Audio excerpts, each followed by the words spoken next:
Top 5 mistakes beginners in the stock market make. That's what we're talking about here today, guys. I think this is a video that will save a lot of people, especially a lot of beginners in the stock market. Maybe you're in your first year of investing or your first few months of investing. I think this is a video that will save you guys a lot of money to kind of avoid these pitfalls, avoid these mistakes that I see countless. I'm in a very privileged position because I have this big YouTube channel that I get to see countless amounts of beginners in the stock market come in to the market all the time, and I get to see mistakes they make. And also, I was a beginner in the stock market 10 years ago and I made a lot of mistakes, and I just want to kind of share these with you guys because these are the type of things that are going to prevent you from making a lot more money in the stock market or actually hurt you and you can lose a lot of money overall. And there's so many things. I could have made this video 6 hours long, honestly, and all the mistakes you could possibly make in the stock market. I just kind of wanted to give my 5 most popular ones that I see out there from beginners in the stock market, and mistakes they consistently make time and time again as they get their first few months in the market or first year or so in the market. So hope you guys learned a lot from today's video. Hope this helps a ton of you guys out. Hit a thumbs up. By the way, today's video is sponsored by my private stock market membership group. If you're interested in checking that out, that should be linked down there in the description. All right, let's get into this. Alrighty, guys, the first of the 5 mistakes I see beginners in the stock market make all the time is they treat the stock market like it's some kind of get-rich-quick scheme. Like you're gonna magically turn your $500 you have saved, your $2,000 you have saved into like $1 million or to $500,000 or something like that in a 2-year span. It is so unbelievably unrealistic, and you should not look at the stock market as some place where you can hopefully get rich and buy Lamborghinis and buy a mansion on the hill in a few years time or something like that. If you're getting into the stock market because that is your hope, you're going to be let down. I can 100% guarantee you that, okay? The stock market, how it should be viewed as a place where you build wealth over time and you build more money and more money. And the name of the game is to start younger. Most of you guys watching this video are under 40 years old, okay? Now, there are some of you guys, by the way, shout out to the small percentage of you guys watching this video right now that are over 40 years old, and most of you guys that are watching this video are in your 20s or 30s right now, okay?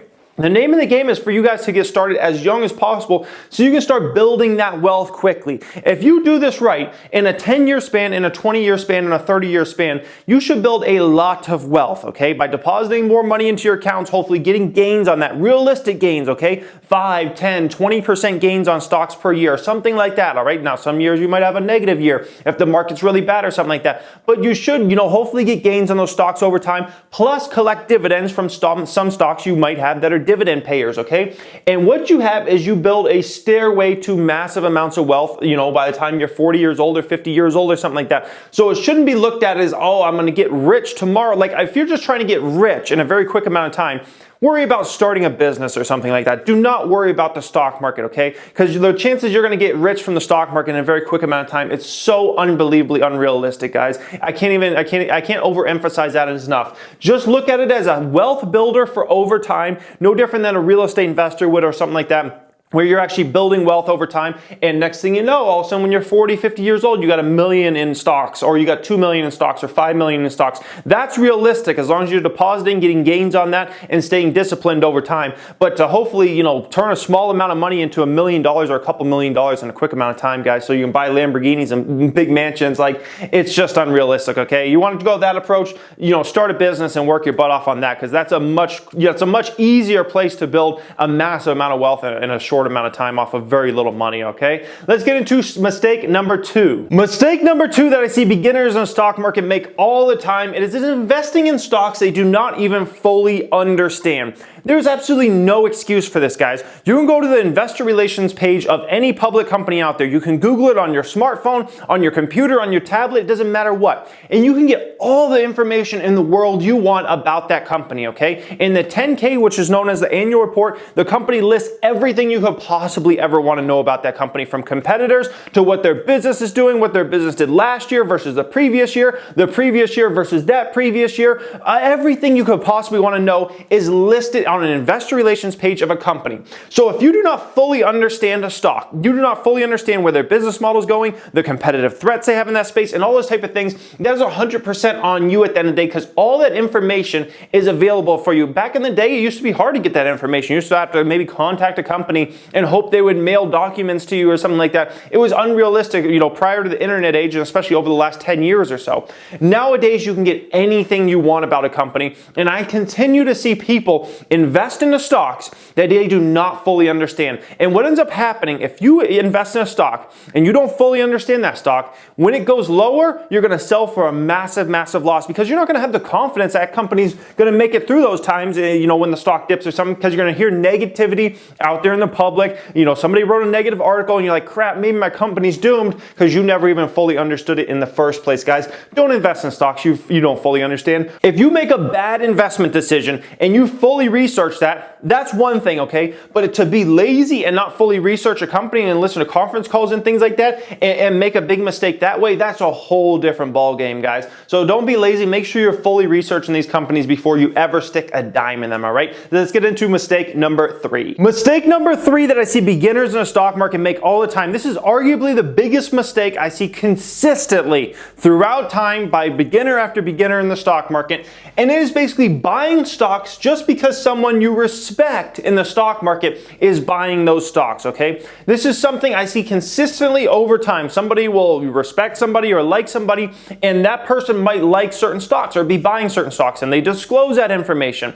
And then somebody goes ahead and just basically buys those stocks just because someone else buys it. That's a massive, massive mistake. On the flip side, it's an equal as big of a mistake if you're just simply listening to somebody. So let's say you really like this stock. You've researched it fully. You believe in this company a lot over time, okay? And let's say someone you look up to doesn't like that stock, and you're like, oh, they don't like that stock, so I can't buy that stock or something. That's a poor decision also, okay? You should be investing in stocks because you believe that company is going to grow up in value over time, not because just someone you respect or you like or someone that's rich or made a lot of money in the past, they like a stock or don't like a stock, so you're making a full investment decision on that stock, okay? It's fine to listen to people's opinions. Like I love to read different people's opinions. I love to watch videos on different people's opinions on stocks or on the stock market in general. It's fun to listen to, right? But the difference comes in when you are strictly putting your money into stocks or not into stocks based upon another person's opinion. That's when you get into a big mistake mode, guys. Don't make that mistake. Countless people do it, and countless people will continue to do it. It's usually a big, big mistake, okay? Let's get into number 4. The number 4 mistake I see beginners of the stock market make is they worry too much about macroeconomics, meaning the overall economy, meaning like how the overall economy is working at a particular time and all those type of things, okay? Here's what you got to understand about macroeconomics. There will never, ever be a year where you're going to feel there's nothing to worry about. Like there's no worries right now. It's safe to invest right now. There will never, ever be that time. There are always going to be things lurking out there. There are always going to be things to scare you. You can always look at debt levels or something like that will always 100% worry you, all right? Interest rates, whatever you want to look at, what this country's doing, what this country versus this country, there's always, I can promise you, I've been in the stock market for 10 years now, okay? In those 10 years, there was never one year where there were not several things to worry about during that year that the media talked about, and it was like, oh my gosh, you need to be looking at this. This could go bad, and all of a sudden we could go into a recession or something like that. There's never been one year where it was like, oh, now's the time to invest and you're going to be good. That's so unrealistic, guys. And the fact is, I see so many people that get into the stock market worry about, what's going to happen in the short term in the overall economy or the overall stock market. And I'm just telling you, if you're playing that game, you're probably never going to invest in the stock market, because I promise you, there's always going to be something to worry about, okay? I can guarantee you that, all right? But what do we factually know about the stock market over time, about the US economy over time, or just the world economy? What do we know about those? The stock market goes up over time. Does it go up every single year? No. Does it go up most years? Yes, okay? Does the US economy grow over time? Yes. Does the US economy go up every single year? No. Does it go up most years? Yes. The same thing with the world economy. It's across the board, okay? They get bigger and bigger and bigger over time. Doesn't mean every single year you're going to get gains or something like that, but over time they go up and they get to a much better place over time, okay? So if you're just worrying about macroeconomics all the time, I'm just telling you, there will always be a million things to worry about for all of eternity,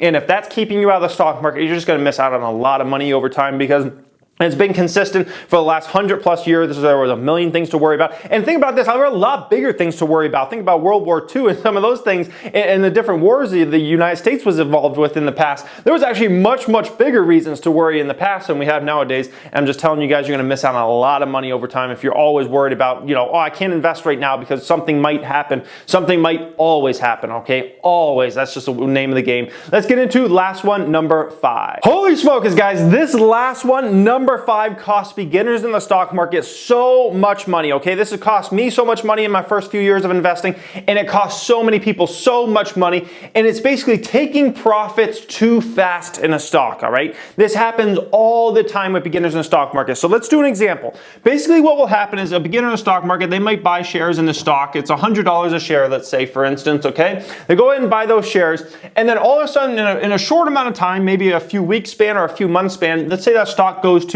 you know, $110, and they're like, dang, I'm doing good on this stock already. I'm already up $10 a share on them. I'm already up 10% on my money. This is doing awesome, okay? And then all of a sudden, something else will happen short term, and next thing you know, that stock will go down to, let's say, $103. And beginners in the stock market all of a sudden will get scared very easily because you're just not used to the fluctuations in prices, and they say, you know what, I'm just gonna take my profit now, okay? And great, you did make a profit of $3 per share, but here's the thing, okay? If you're investing in a stock just to get hopefully a 3% gain on that stock, it's probably not the right stock to be investing in. Generally, you want to be investing in stocks you think have the chance to go up 50%, 100%, 200% over a 5 or 10 year span, okay? So to just maybe hopefully get a 3% gain or something like that, like you're not really staying in it nearly long enough, all right? Now, if the business fundamentals change and you don't like where the business is going, the underlying business, not the stock price, the underlying business, then that's fair game to maybe say, you know what, we're up on this position, something's changed here, management's changed, the focus has changed since I got in, I want to get out. That's fine and dandy, but most people, it's still a great stock. It maybe just had a little volatility, and then what ends up happening is the next thing you know, that stock's at $120, $150 in a very short amount of time after that. And this beginner in the stock market, it's like, what did I do? Why did I get out of this stock? I've seen friends, for instance, you know, buy stocks. I won't, you know, mention any names, but I've seen friends buy, you know, stocks at $26. All right. They buy the stock heavy, it goes up into the 30s range, all right? Then all of a sudden it comes back down, they end up selling for around the same price they bought in at. Then that stock will go to, you know, 40, 50 bucks, and then all of a sudden they buy back in near 50 bucks, and then ends up happening again is that stock goes up again, and then something actually goes wrong with that business, and the business goes down.